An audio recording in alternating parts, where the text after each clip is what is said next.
it's funny how just a little study and a journalist who kind of turns it a little bit. They baited you? Clickbaited you? No, they said, yeah, I was clickbaited. Click flossing to realize why you should never floss again. Flossing not as important as once thought. Click. And I clicked on it and I was like, all right. And then my flossing frequency severely dropped. And I don't even know if it was real. It said it was a study, but it was probably one study. Fake news, man. I mean, all I know is that now when I floss, my gums bleed, which is a really bad sign.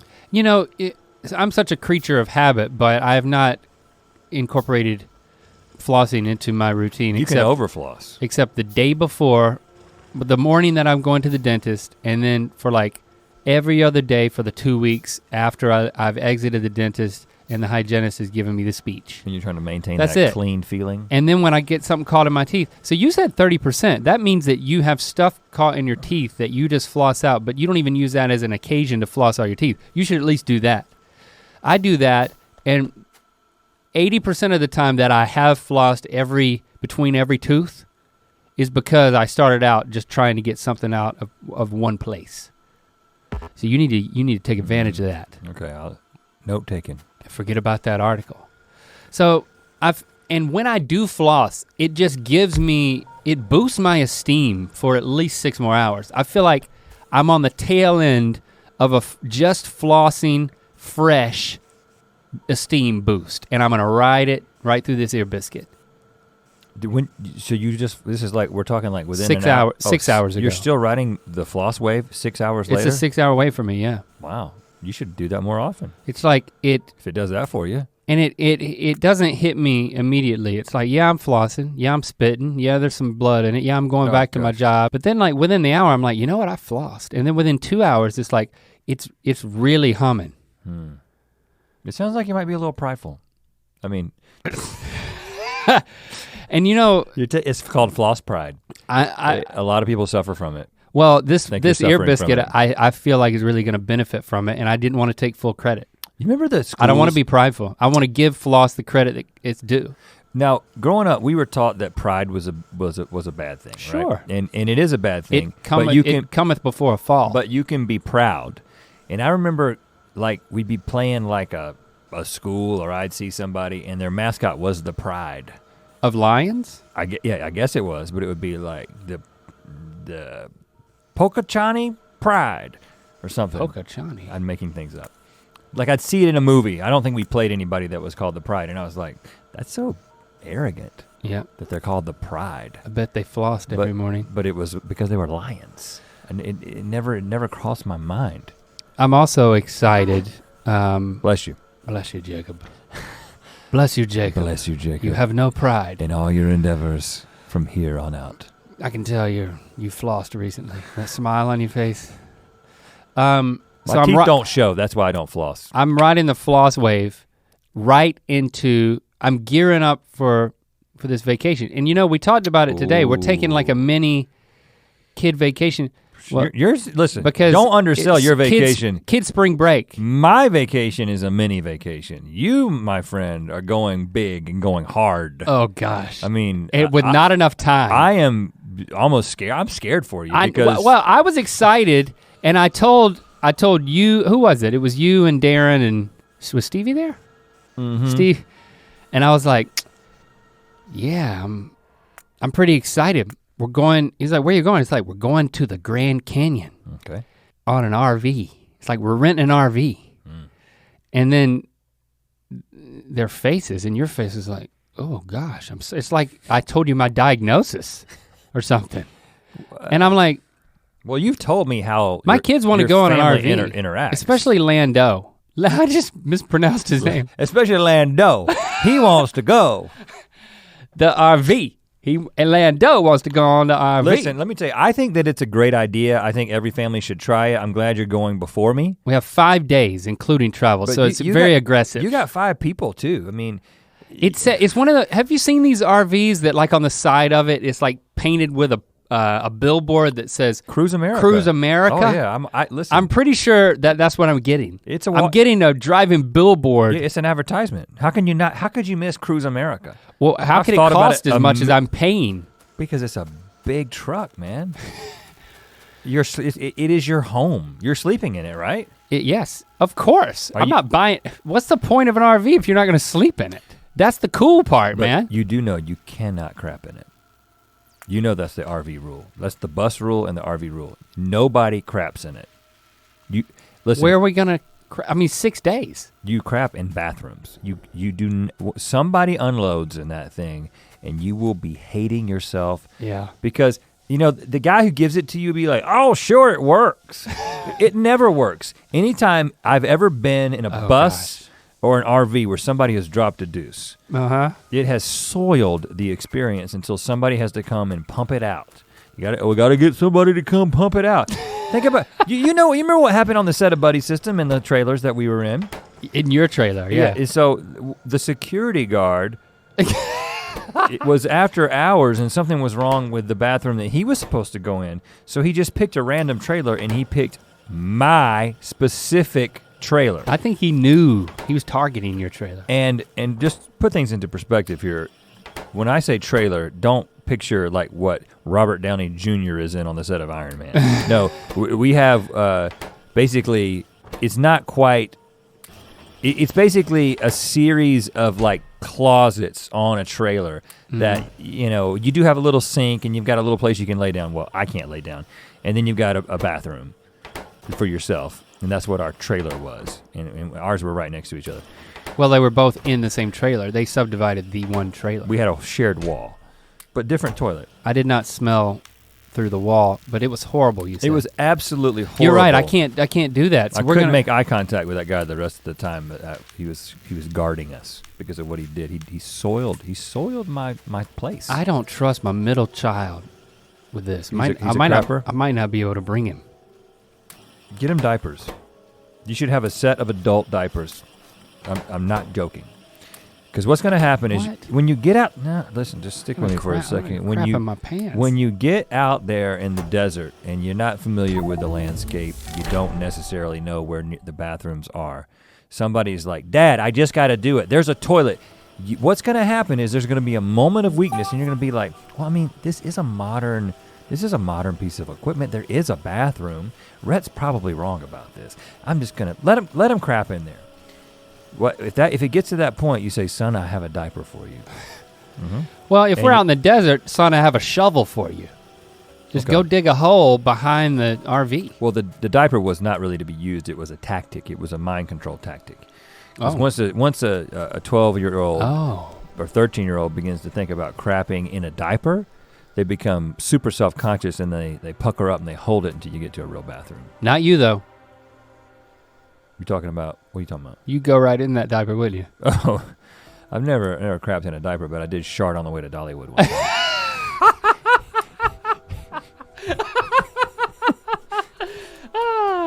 I've heard the story, but the way you delivered it with such gusto in that moment, it's like, wow, good times. Wow. Put that on a t-shirt. So I'm going to the Grand Canyon. I plan on giving you, loyal listener, a report. Maybe you're right. I'll let you know if it comes down to this. I'll be thinking about you.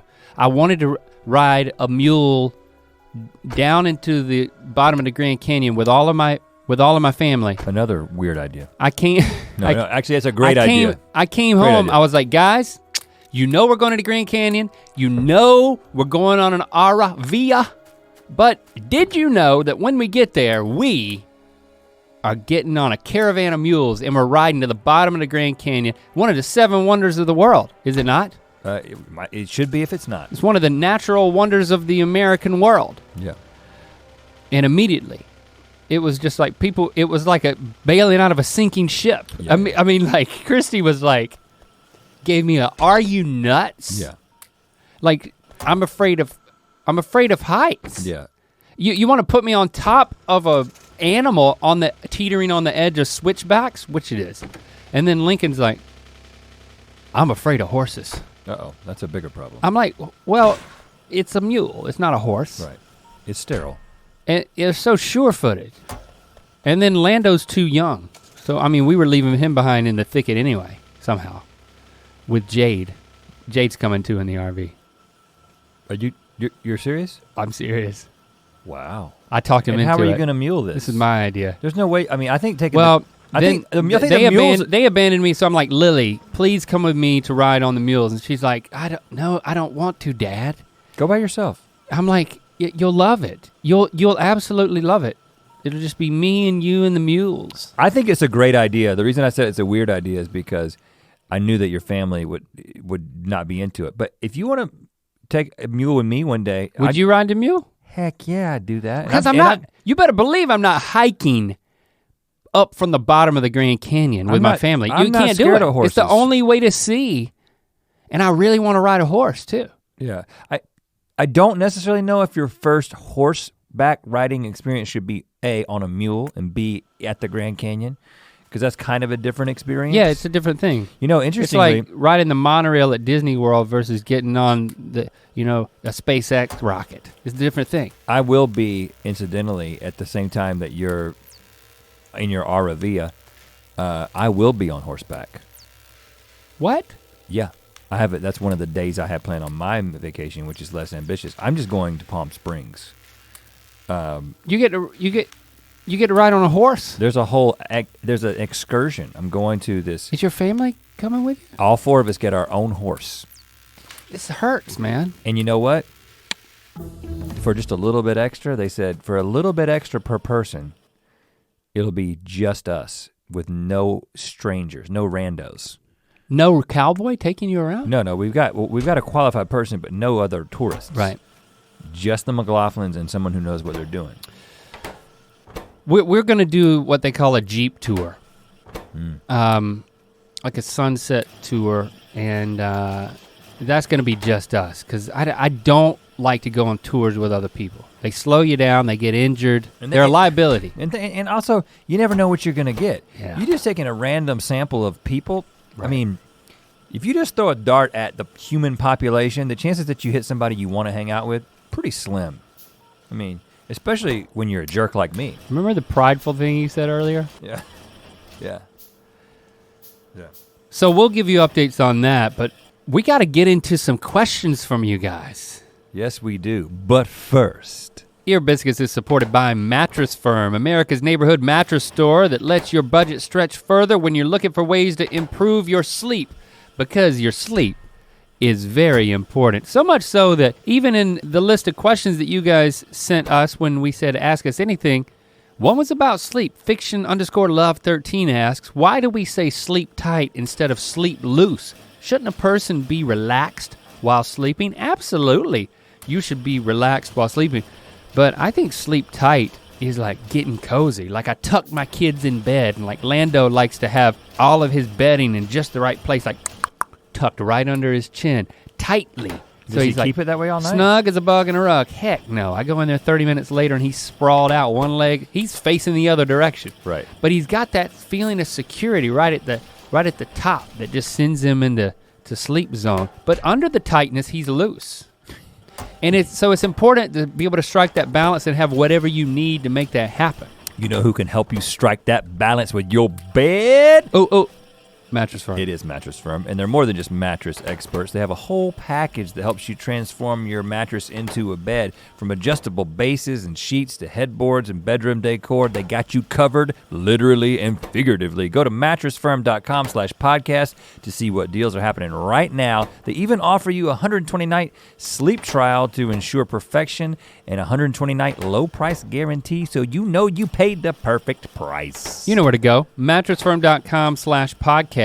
Check it out. Ear Biscuits is also supported by Honey. You never turn down free money, right? Well, if you shop online without the best coupons, you're already paying too much. Fortunately, there is a free browser extension called Honey that automatically finds the best coupons on the web, so you always get the best prices on everything online. Yeah, in 2 clicks, you can add Honey to any browser for free, then shop like you normally do.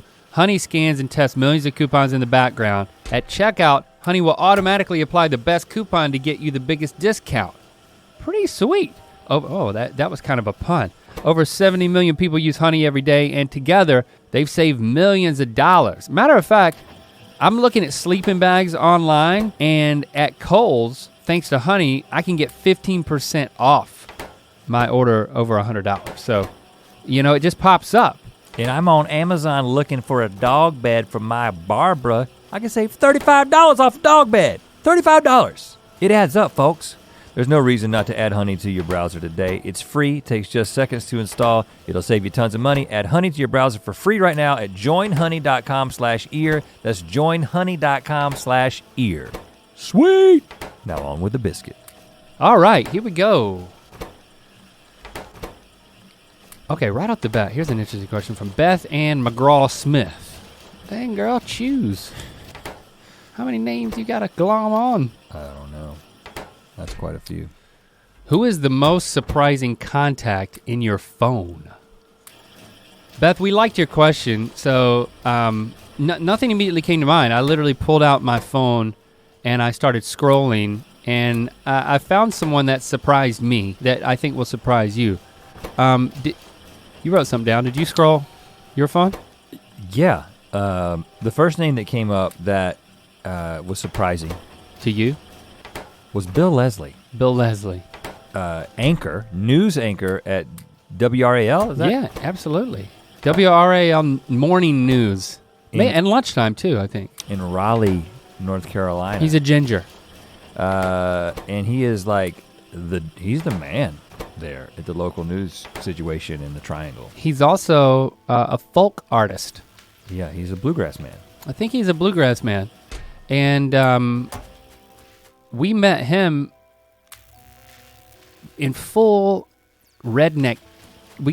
We were guests on WRAL, and we met him because he invited us to come on the news program, like the noon news, in order to sing. I think it was the barbecue song. We basically went on as Rabbit Lightning for all intents and purposes. Before Rabbit Lightning was Rabbit Lightning. So it was just like two rednecks. Like I wore a tank top and cut off jean shorts, and he met us and took us around the news studio. The North Carolina News is like some of the most high quality, award-winning news outfits in the country. I'm not just bragging. It's kind of a weird phenomenon that North Carolina has really good, high production quality news and weather. Like industry standard, that's the fact. Jack. And when you go other places, be like, oh, this news sucks. And he took us around and introduced us to everyone, like people in cubicles and like production people. We were in character the whole time. And we I don't know, because we were in our costumes, we never broke character. And then we did the news segment. And he never acknowledged it. Yeah, because he's Bill Leslie. Because he's cool, man. He is a professional. He is so cool. You know, you're gonna think I'm name dropping. I got Post Malone in my phone, and that rhymes. Post Malone in my phone? Because as Post Malone— Did you ask him for his number, or? We follow each other on Twitter, and he sent me his phone number. That's kind of him. And let's call him. Austin is his name. He's a genuine dude. Now we already knew this because Mike and Alex knew him. Yeah. But he's just a genuinely good guy, good-hearted guy, and legitimate fan. I would call him a sweetheart. I would go as far as to say he's a sweetheart. Like you say he's good versus bad. I don't like calling people good or bad, but he's very sweet. I said good-hearted. I don't think he's bad. I'm not, it seems now I'm implying that he's bad. Well, he might be a little bit of a bad boy, but in like a bad boy good way. But he's a sweetheart. He's a sweetheart, yeah, bad boy. Good taste in comedy. Yeah, and you want me to continue to name drop? I can see that you've got more written. I only have one. Red Foo, I have Red Foo in Red the phone. Foo. And Mr. Tony Hale, good friend Tony Hale. This is as far as my name drops. I've dropped all the names that I can possibly drop in my phone. Well, I'm about to drop a big name on you. I found in my address book, Mr. Fred Vanor. Don't look at my notes. You remember him? You mean the Snuggie guy? Yes, the guy who, the commercial producer of the Snuggie commercials, as well as a lot of famous infomercials. I can't remember how this happened, but we were, including like OxyClean. He shot the last commercials with Billy Mays, like days before he died. Yep. And this, yeah, Snuggie. And he's still doing it, like Blue Moon Studios or something. But we had a conversation with him, I think it was because we made the ShamWow song. That's what it was. We made the ShamWow song. We made just a, we took the ShamWow song and we took the ShamWow commercial and we took the words verbatim that Vince said and we wrote it into a song. You can search it on YouTube. It's not as great as we thought it was at the time, probably now. It doesn't hold up that well, but we musicified it. Yeah. And then we got an email and ultimately a conference call with the producer of the Snuggie commercials. And Fred was making a new Snuggie commercial and he wanted us to make a song for it. But that would be part of the actual commercial that went out like on cable that everyone would see. And he told us a lot of cool stuff that like there was a warehouse in like New Jersey where they made all these commercials. So like it was almost like a place like Willy Wonka's factory where you could go and you would see all the commercials being made for all the crazy infomercial products. And yeah, the cheesy sets. We were so excited about people lounging in Snuggies. And then we were thinking about what song we were gonna write, and then like a week later he calls and he's like, guys, turns out that Weezer has decided to do a music video about, and they're gonna be wearing Snuggies, and they're parodying the Snuggie infomercial as their new music single video. Music video. And it's actually, it was a partnership, an official partnership with Snuggie. And he's like, because we've got that going on, it doesn't really make sense to have you guys who are not Weezer. Nope. And that's actually the second time. Thwarted by Weezer. We got Weezer beef. We got beef with Weezer. Beef number one with Weezer is when we won the Key of Awesome may they rest in peace music video contest way back in the day. They're not dead, they just aren't making music videos anymore. Key of Awesome. And the award was to be able to make a music video with Weezer. Nope, we got to go to the set and appear in a music video by and then we turned it into, we said we don't want to just make a cameo.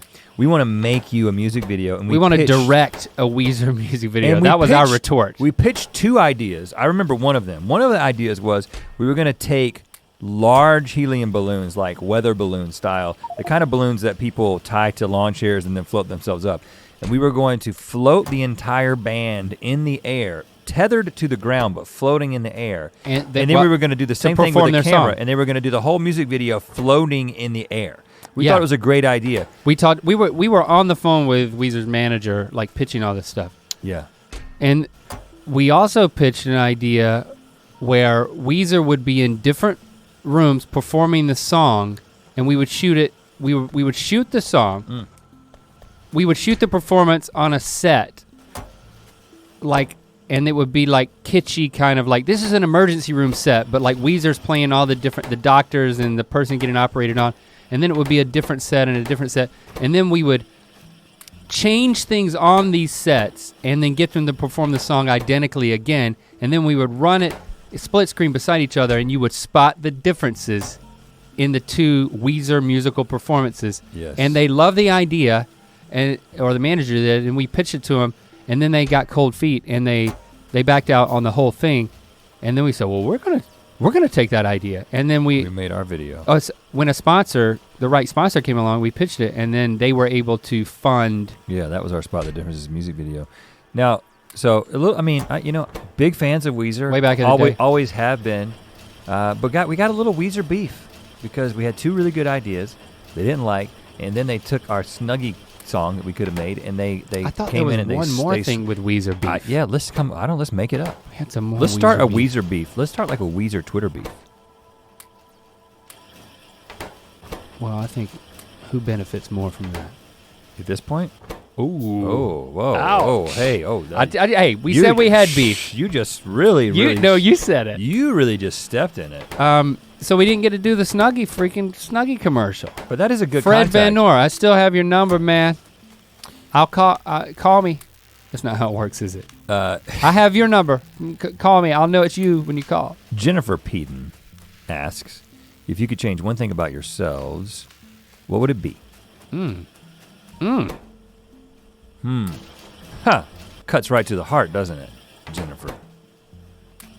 I would be able to release all of my pent up frustration that I've been channeling towards Weezer all these years. No, okay, let's really think this out. I'll let you go first.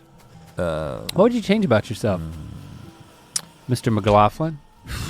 Well, you know, there's a series of superficial things that immediately come to mind. Like I would give myself an actual chin. You know what I'm saying? So I could occasionally shave my beard and not be embarrassed. You don't like being locked into the beard? Yeah. But I think that the actual deeper answer is to not care about any. I would change. I would lose the desire to want to change anything about myself. Whatever, I would want to get to a place of emotional maturity where I no longer cared about the things that I wanted to change. Obviously there are certain things that, like character things, like I wish I had more patience, or I wish I was more selfless. I wish that I wasn't, you know, I'm selfish. Everybody's selfish. I kind of feel like I'm probably on the, you know, if you divided everybody in the world into who's more selfish, I would think I would be on the upper end of the spectrum of selfish people. Okay. I'd want to change those things, but I think most of all, just thinking about just the fact that there's these things that come to mind, and a lot of it has to do with wanting to change the way that you're perceived by people. I think I would want to not have that, like to actually be completely content with who I am. That is a serious, deep, you want to not answer. You want to desire to not change anything about yourself? That's not what I said. So I would want to lose the desire to change the superficial things about myself. Okay. In other words, no longer care what anybody thinks. That's a beautiful answer, Rhett. Oh, thank you. You want to be free. I gave you that answer so you'd like me more. Again, that's one of my problems. This is tough. I don't know. For me, I think about. I just you know I just find myself with levels of anxiety that I just don't think are justified. So I would like to, and I am thinking more about this and trying to tackle it. But so I guess that's what I'm working on changing about myself. That's one of the things is coming to grips with what's behind this like illogical anxiety that just kind of wells up.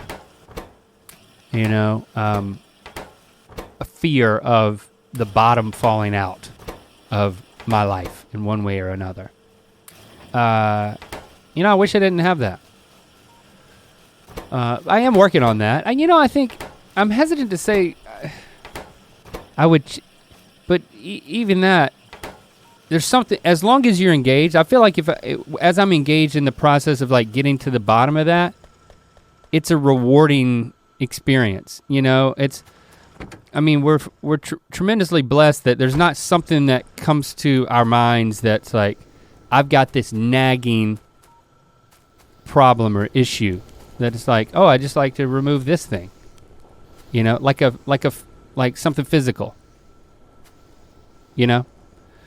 So I want to acknowledge that, but I could be more thankful too.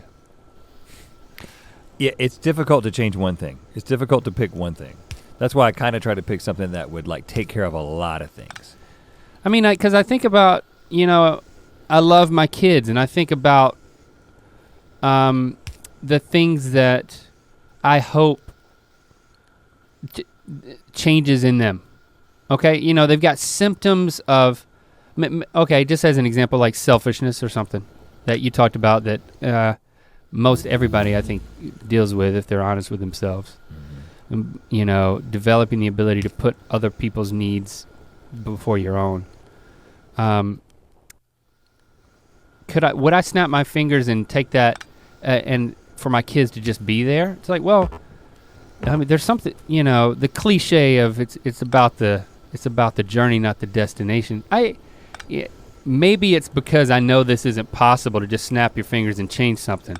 That's just a rationalization. But I do think there's a beauty in the fact that you can't do that. That you kind of gotta live.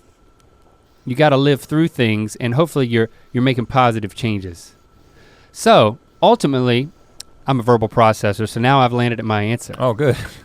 I wish I was a little more tenacious in tackling the things that I wanted to improve about myself, about the way that I think, the way that my heart, those type of things, like the deepest things that I want to improve on. I too easily just escape to like, I'm just gonna take a nap. Well, you know the interesting thing. I would like to change that. I'd like to be more tenacious at, what's the word? Wrestling? You want to be a more tenacious wrestler? Yeah, like a self-wrestler. Wrestling with yourself? Yeah, I feel like I can make more progress if it wasn't like, oh, I finally get around to thinking about levels of introspection and I don't like to use the word self-improvement, but I just did. That, you see what I'm saying though? Yeah, well, Which I was a little more dedicated to becoming a better person at a faster rate. Well, I think one of the things that's kind of interesting about this that I think applies to both of us personally is that I think given the way that our wives kind of interact with self-improvement, and given the way that the friends that have become our better friends in the past couple of years are very in tune with self-improvement, and I don't. Self-improvement may be the wrong word, and it may conjure up things in your mind that turn you off. But people who are really concerned about continuing to not be stagnant in the way that they think and the way they approach things, and continuing to change for the better. And it's like I kind of feel like that's been a huge benefit to both of us in the past couple of years, because I think that there's this. I think that you tend to naturally think that like, okay, I just turned 40, I'm kind of who I'm going to be. And I think one of the things that I've realized in the past like 2 years is that I really hope that I'm not who I'm going to be, because I want to continue to change. And I actually have, in light of the kind of, the quality of the people that have become good friends. I would say grow, not just change, but like change is just. Yeah, personal growth. It's a little limiting of a term. Like, even in the past 6 months, there have been, and I'm not gonna like share very specific things because I'm still like processing so many of these things, but and there's not a sponsor attached to it. Right, and when I get a sponsor, I will talk about this freely. But there are very specific things that I've learned about myself just in the past 6 months that I was like, man, I could have gone the rest of my life not knowing that about myself. And now that I do know that about myself, a certain kind of work is beginning that I think there's a personal growth that I did not know was possible, that I had no way of anticipating. And I've been thinking about that lately, because I do feel like it's kind of been a revelation. It's kind of like, man, I got so much more work to do on myself than I ever even realized, because I kind of just thought I was pretty cool. I kind of just thought everything was pretty good. And everything is pretty good in one sense. It's like I don't have a lot to complain about. Been incredibly blessed in a lot of different ways. #blessed, which I never use on my Twitter account, which is @RhetMC. Haven't plugged myself in a while, so I figured I would do that. Can't get too real. You were making such a. I got to deflect because I was getting too real, and I got to make a self-deprecating, self-promoting joke all at the same time. Sorry, this is the kind of work that I need to do. But anyway, I'm actually more excited about my 40s. I told Jesse this the other day. I was like, I'm super excited about my 40s in like so many different ways. Like personally, professionally. Am I making you cry? No. I took my glasses off. I mean, I don't know if I'm making you cry. I'm not. I would love to make you cry right now. Can I make you cry?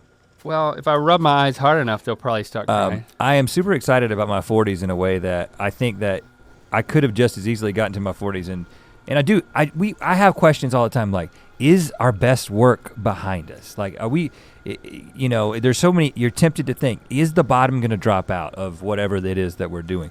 But I actually feel from a personal standpoint, and even from a professional standpoint, I'm more excited about the future than I have been in a while.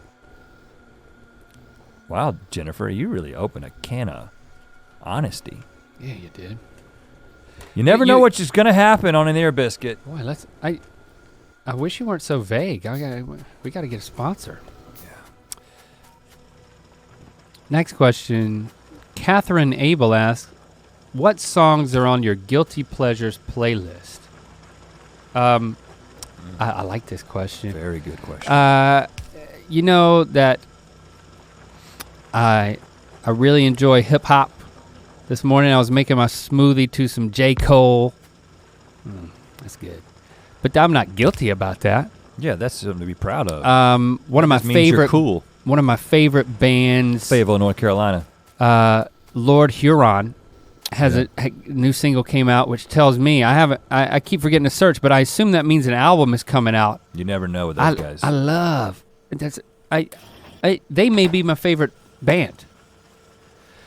But that's not a guilty pleasure. No, I'm not. I don't feel guilty about that. But guilty pleasure is like Dixie Chicks, which I still listen to that Dixie Chicks album. Boy, good gracious, is that it? Is that okay? So my guilty pleasure is I don't know why I started thinking about this guy and his songs, but for the past 2 weeks, I've been obsessed. I just can't.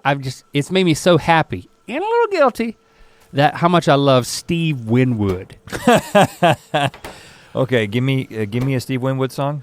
Fall from back on the high life again. So many faulty, the smile and take me in. Now, does he play? Back in the high life. You know that song? Yeah, definitely. But do they play a lot of woodwinds? They? No, he doesn't. Because, you know what I'm getting at? It seems like Winwood would. It just feels like it's an opportunity for a lot of woodwinds to be playing. There's other songs. Like, that's the main one that I keep going back to, and I swear that James Taylor is singing backup. James Taylor found his way into so many albums in the 70s and 80s. You'll be listening to a George Jones song, and all of a sudden, that's James Taylor doing the backup. Bartender's Blues. Bring me a higher love. Okay, it's good stuff. Bring me a higher love. And then you got Back in the High Life again, and then roll with it, baby. I'm singing them all in the same key. They're not. And then, isn't Mandolin Rain? Mandolin Rain? Is it Mandolin Rain? Isn't that Steve Winwood? No. Listen to the mandolin rain. No, that's Bruce Hornsby. All right, that's my guilty pleasure. Bruce Hornsby? Does he play horns? You got Steve Winwood playing woodwinds. Do you only listen to people Bruce Hornsby playing horns? Who have instruments in their last names? So that's mine. So Dixie Chicks, I can't remember the last time I listened to, but I'm talking about that, the Dixie Chicks album before they like said the wrong thing about Bush and everybody started hating them. I'm talking about that album. But, okay. I'm not sure you can do that. That's a little mandolin rain. Yeah. So what I found when I started going into my phone trying to look at my playlist and my recently added is like, do I have?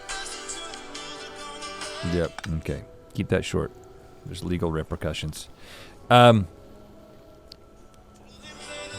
all right, I think you've officially- Gotta get to the right part. You've officially gone over the number of seconds that we can legally play. But you know what? Yeah, that's it. I think we all know. The new me doesn't care. The new you will care when we have to take this podcast down. I feel so guilty. See, you're trying to make me guilty. Now, what I found, and this is gonna make you happy. I've made so many people happy with this. I don't even remember how I remember how I found it. What? How I found Ariel Camacho. Oh, that's not a guilty pleasure. That's a hidden gem. Don't tell him. Oh no, I'm going to tell them. They already know, maybe. So I was driving along, I had to talk about this because as I was looking for my guilty pleasure, I looked at my recently added and I saw from last year how I added this album. Yes. I was flipping through the FM radio channels of Los Angeles, which is not something I do often because I'm usually listening to a podcast or, my own songs. Not like Rhett and Link songs, you know what I mean? Like my iTunes. And about 30 to 40% of the stations that are on FM radio in Los Angeles, it seems like, are, Spanish music. And this song starts playing, Te Metiste. And it was this incredible music that sounded like I don't even know necessarily the right name for this. A little bit of like mariachi-ish sound. Who is it? Ariel Camacho. And it is absolutely amazing because there's not a bass guitar, there's a dude playing a frickin' tuba, and he's playing the tuba. And it sounds like he has literally been gifted his tuba playing ability by like an alien force.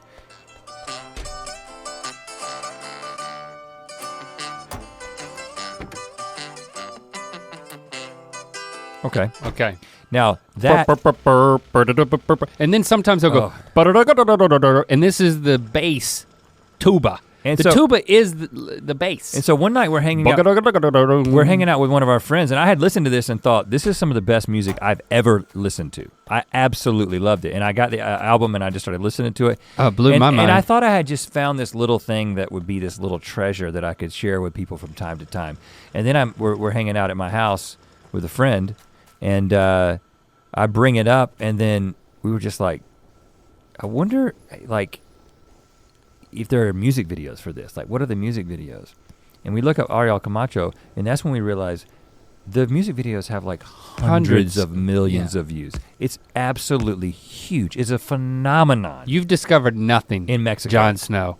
It is a phenomenon in Mexico especially, but also in America.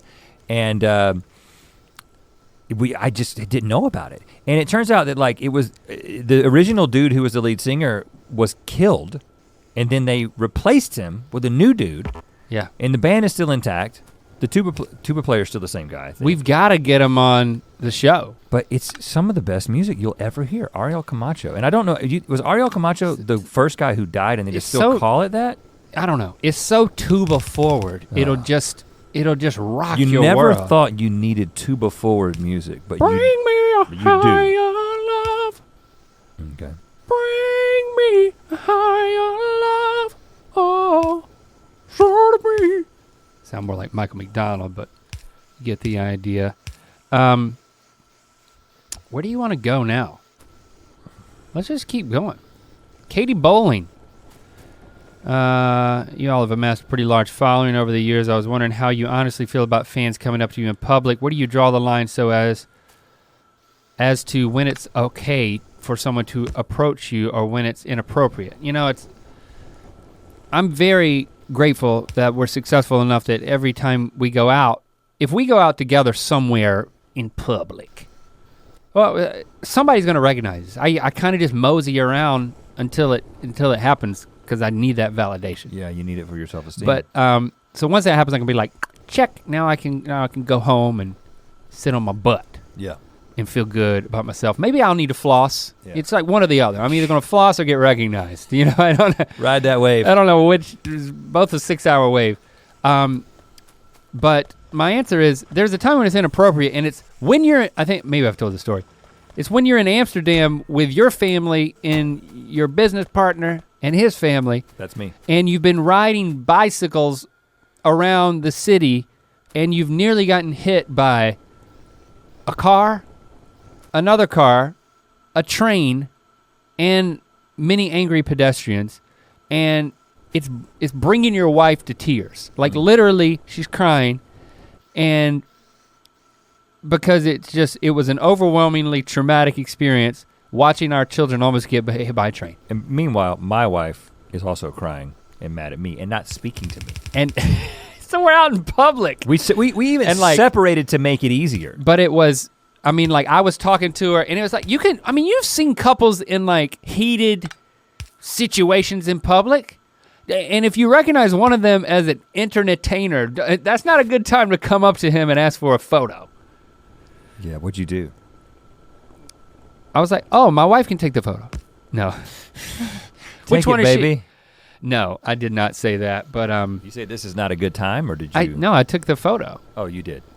But nobody won. I'm sure it wasn't a great photo. And you know who you are if you've got it. Yeah, and I think I told this story before about the time I was in the airport, and I was, this is when we had missed our flight, or we were about to miss our flight, I don't remember. I wasn't there, and was I? No, and I was with my family, and I was panicking, and first of all,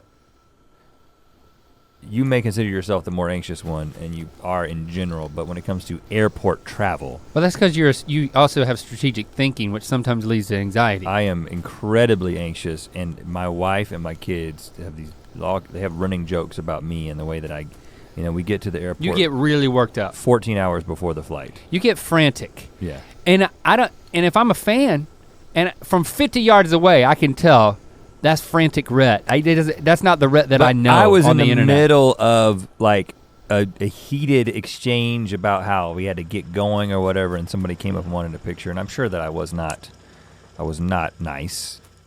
I think I might have said this is not a good time. I can't remember. I told the story and when it was fresher, when I had closer access to the memory, and I think I told it, accurately. But the point is, there's a time and a place, and that's not it. Last night we were together.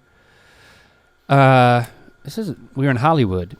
You know how we just go and hang out in Hollywood, looking to be recognized. Just walk around Hollywood because. Did you notice what happened? Kind of thing we didn't talk about it. But we were coming off that escalator at Hollywood and Highland, and the guy, like, kind of grabbed my arm and turned me around, and then was like, "Rhett and Link, I'm a big fan. Can I get a photo?"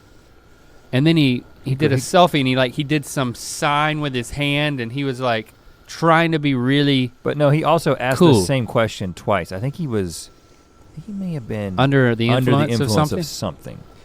Yeah, the other thing that I would ask that people not do to people that they recognize. Grabbed you though. Yeah, when somebody grabs you, you got to go into a martial arts situation. He took the back of his hand and at just above my elbow, and he turned me towards him. You can't let that kind of thing happen. If somebody begins to turn you, you go into them and you shove their nasal cavity right into their brain. you gotta just turn around and just like a movie. That's somebody touches you, you gotta kill them. God. The dude just wanted a selfie, I'm man. sorry, maybe I'm overreacting. I think but personal space is incredibly important to me. Don't kill anybody because they touch you. I'm sorry, it was horrible advice. If we're both there, you know which one of us to touch. Yeah, take it all back. All right, we can move on to another question. I feel good about now, like in kind of a roundabout way, acknowledging how popular we are. Let's move on. Yeah. Pete Machalek asks, have any of your gastrointestinal adventures landed you in front of a doctor? What is the worst thing you have experienced as a result of consuming something on GMM? Looking down at our round table under the dim lighting, and we had all of the guests from like the first 2 seasons of Ear Biscuit sign it. When we had guests, I see Smosh right there, which reminds me, it goes without saying all the hot pepper stuff we've eaten has been very difficult. We never went to the doctor for it. We've never been to the doctor for anything related specifically to the show, unless sitting so long gave me hemorrhoids. Then maybe I should have filed workers' comp for that visit. Yep. But we did duo or Donto, and one of the things was they decided not to drink a liter of vinegar. I think is how it went. So we each I don't know if it was a liter, but we had to drink a pint, not a liter. It was a lot. A pint. I think they call it a liter, but like a pint of like red vinegar, apple cider vinegar, and we chugged it. And I felt horrible at first. Then we kept playing the game, and then actually, I get a almost vomitous feeling just thinking about it. Like the way that I felt after drinking that, like, oh gosh, it makes me want to vomit right now thinking about it. Oh gosh. Whew. And then we kept playing the game, and I was like, man, I do not feel good. I started sweating, and I said, keep the cameras rolling because if I vomit, I want you to film it. It's all for the clicks. And then I sat there, and then we were done, and we Anthony and Ian, this was way back when they were together, Way back in the day. When the good old days. Smosh was Smosh. When Smosh was Smosh. Smosh is just something, it's something now, it's just something different. That's right. It's bigger. We hugged him goodbye, gave him the friendlies, and then I was like, keep filming me because I'm a vomit. And then like 20 minutes later, I was just sitting there alone in the studio with a camera on me. And then I gave up. And the moment I stood up after sitting there for that long, I was like, oh my gosh, you had gone. I was like, you gone somewhere else in the studio. I was like, I went to the bathroom and I threw up all that vinegar. Of course, I immediately felt better and I was so grateful. But I went home because I'm not one to vomit in general. I've talked about it before, the McLaughlin streak. We had like 30 to 40 years between me and my brother and my dad of not vomiting. I have broken that a couple of times, but there is a great hesitancy to vomit, even when your body is telling you to do it. We have all kinds of techniques of heavy breathing and shifting the body that keeps it from coming up. It's kind of like a esophageal chastity belt. Yeah, exactly. And I went home that night. It was a Friday night because I remember Saturday waking up and. Well, that night I went out. We were meeting some friends for dinner and at this like burger place. And they're like ordering these huge burgers, and I'm like, I can't eat anything. I'm just so gastrointestinally traumatized. Yeah. So I sat there and watched them eat these huge burgers, and I'm getting texts. I start getting texts from Rhett. He's like, dude, I'm not doing good. And I was actually, not only was I not doing well, I was doing what I often do, which is I was going on the internet and asking the internet questions about the way I was feeling. Given what you had done. And what I learned is that there are documented cases of people dying from vinegar overdoses.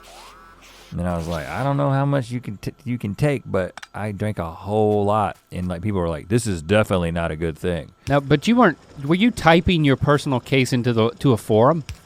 No, I never do that. I look at other people's answers because typing your case into a forum when you've got like a very temporary problem, by the time somebody answers it, it's over. So it was. Yeah, why help anybody else? But what I learned is that it's not so selfish, man. You give. It's not a you good take, but thing. You don't give. It's not a good thing to drink a large amount of vinegar. A lot of people will drink apple cider vinegar therapeutically or gargle with it or whatever, and I think that drinking, small amounts is like a super healthy thing. Yeah. But drinking the amount that we did is not good for you. And so I was had this dull ache to my stomach that I couldn't get rid of. And then I wake up in the morning on Saturday and it's still there. Ew. I had trouble sleeping. It was like Saturday night by the time it went away. You never threw up? No, I was scared to. I can't make myself throw up. Like sometimes people you can. Did you pee vinegar? Well, I'm sure. Isn't that a saying? In one like way or piss another. And vinegar? Well, it is now. It is a saying. It might be, but I mean, yeah, I think technically I was, but it wasn't straight vinegar, and I didn't burn? I did not taste it to confirm if it was still vinegar because I hated vinegar so much at the time. I got it out of my system eventually, and I think as the show has gotten older and we've gotten more people involved in the show, they're more rigorous. They're much more. Right now it's as rigorous. They're saying. It's piss and vinegar. A phrase used to express an attitude of somebody that is full of energy, vigor, perhaps rowdiness or excitedness. Piss and vinegar. He's full of piss and vinegar. That is not what you were. You were full of both of those things, but it did not make you that description. But things like almost overdosing on vinegar or almost blowing ourselves up by mixing two substances that should not be mixed, those things don't happen anymore because we have that many more people who like check and make sure that we're gonna be okay. So the whole Save GMM hashtag that came up like a couple years ago when people were like, Rhett and Link are gonna die because they're pushing themselves so far. That's not gonna happen. Now, but of course I talked about the peanut butter thing and then that came out and you guys who listened to my story here, then there was a lot of concern in the comment section of that. But I don't know, I didn't feel great about making you guys so worried about it. What about this question from Macy who asks, how late is too late to wish someone a happy birthday? That day. I mean, the next day is not their birthday. The next day you say, happy belated birthday. Okay. Right? Yeah. But what is your opinion about that? Because I have not, in the not too distant past, with two different friends, because again, we've established I'm pretty selfish. I'm not a very good friend. I'm not a very good friend long distance, like via text. So if you're on the other side of the country or whatever. And so I find out it's somebody's birthday and I'm gonna text him, and then I don't, and then the next day I'm like, I got him. And so I don't know how many days I've gone, but what is, I always say happy late birthday, but what is too late? When is it too late to still say happy late? Because we're definitely saying happy late birthday, or happy belated, however you want to phrase it. How long can that last? I mean, I don't know if 48 hours. Ooh, really? I was thinking a week. A week? You could just add. You could add qualifiers to it. Happy super belated birthday. A week ago. I think you got to start getting into apology letter territory at this point. Hey man, sorry about this, but I wanted to wish you a happy super belated birthday. Feel bad even talking to you now that I've waited so long, but I really hope you had a great birthday. And you know what? Happy really super early birthday for next year, just in case I forget again. That's a good text. You could just take that and cut and paste. I'll take credit for it. I think because I hope I'm not lying to myself when I say this. I think because I'm so prone to forget birth dates that it doesn't hurt my feelings when people don't call me on my birthday. Oh. Like I like loved ones. Like if my dad were to call me the day after, I'd be like, I understand. It's there's a 3-hour time difference. Surprisingly, it does make a huge difference in wishing somebody a happy birthday when there's this 3-hour time difference if you're like working all day and you can't just stop what you're doing. You're such a compartmentalized thinker. We often miss things because all our people are on the East Coast. My dad didn't do that, but even somebody as close as my dad, I don't think I would care. But there might be other psychology involved in that. It's like I hate making people feel like they need to apologize. Well, I'm you know me. I'm so prone to it. I might be pretty negligent when it comes to a lot of things, but the one thing you'll never get from me is you will never feel judged because you didn't get something for me, or you didn't tell me happy birthday, or you didn't include me, or you didn't invite me. And again, it's probably because I'm a people pleaser, and so I don't want people to be upset with me or think that I'm upset with them. But so at least I got that, because I think the worst combination would be if you were like really bad at keeping up with things like that and being a good friend, but you were also hypersensitive to when people didn't give it to you. Don't dish it out if you can't take it. Yeah, I just don't take it and I don't dish it out. Lexi Woodruff asks, what do animals think cars are? We're getting philosophical here. How do animals view technology? This is interesting because I was bringing Jade in a couple weeks ago into work, and she sits in the passenger seat. I do not let her sit in my lap, though she wants to when I'm driving. Do you put the seatbelt on her? No. And well, a lot of people would hate you for that. A lot of people think you got to strap a dog in. Well, if you strap a kid in, why won't you strap a dog in? You know what? I agree with that, and I should get one. You're seriously gonna get one? What if I was in an accident and something happened to her? It would be horrible. Like that would be horrible. I couldn't bear it. But in order to be ready for that, you have to be the guy that straps his dog into the seat. Nobody has to see it. I'll see it. What I am really against is the people who let their dog sit on their left arm that's on the steering wheel and then drape over on the window. Yeah. Like that's not safe. Yeah, that's not safe for anybody. It's not quite texting while driving, but it is, especially the dogs. Like a dog in your lap while you're. I mean, I had Barbara. That's my opinion. I could be wrong. I had Barbara come from the back